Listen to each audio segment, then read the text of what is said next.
Good morning. Checking in, saying hi. Hope you're having a great week. This past Sunday, we started Advent and on hope. I love it. I love talking about Advent. Hope is one of my favorite things to talk about. And I just feel like, the candle, we talked about the candle and the light that shines.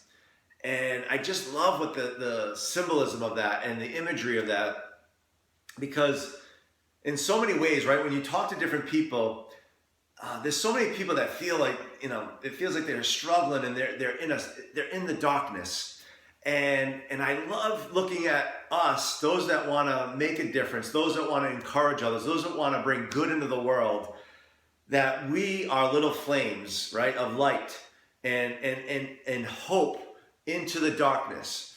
And really, that's what I hope that we get. I hope that we were inspired and encouraged coming out of Sunday to see the different people around us and go out of our way. I recently did a Facebook post, and it was a disturbing video that I had seen about a young boy. I don't know, it looked like a young teenager that was homeless. And I wrote that it seemed like he was invisible. He was on a street laying there in a sidewalk, thousands of people going by, and no one seemed to notice him. And I was challenged by that because I'm sitting there going, what would I have done? And so when I think about hope, when I think about light, I think about whether or not I see the needs around me. And once you see the needs, then it comes down, well, will I actually do something about it in my small way, whatever I can do to help. And so I felt like we were really encouraged first we had a few different perspectives on Sunday. One, Ian shared, and Ian did a great job of capturing our relationship with God and how when we first accept Christ into our lives, we receive the Holy Spirit, and there's a change that happens on the inside of our hearts.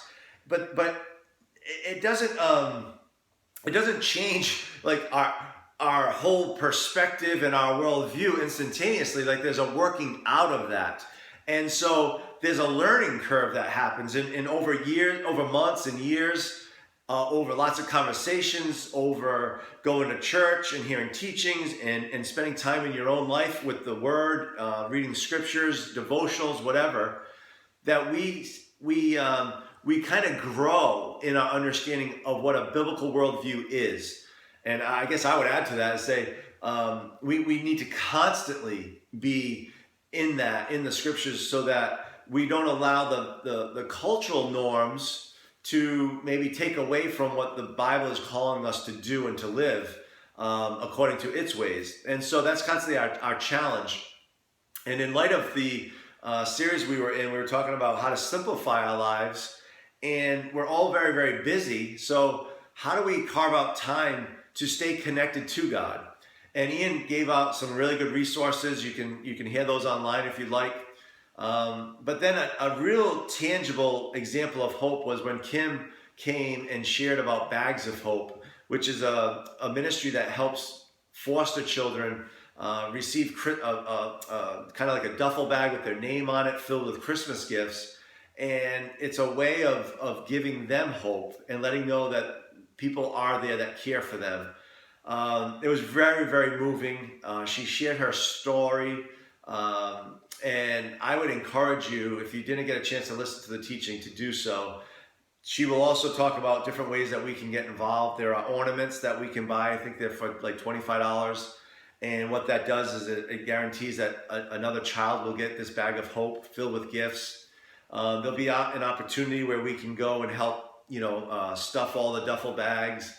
And so I think, I don't know the exact website name, but if you just Google Bags of Hope, you'll be able to get there and you can sign up for a date and time to do that.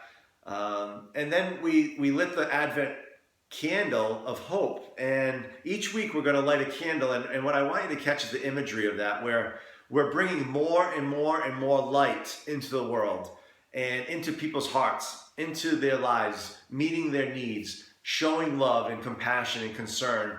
And those are the choices that we get. And we're preparing ourselves to celebrate First of all, the first coming of Christ, the birth of Christ, but also the second coming when he returns again. That anticipation that we have, that expectant hope that we have, that he will do what he says he will do. And as a result of that, we're working toward living out a life that is constantly bringing hope into the world and being the lights. And so why don't you take some time and just reflect on what does that look like for you in your everyday lives, in your family, in your neighborhoods, in your community, in your hobbies, in your workplace, whatever that might be. And look for ways where you can be the light this week. And then we'll continue on in the Advent series this week. I look forward to having you. We'll see you then. Thanks.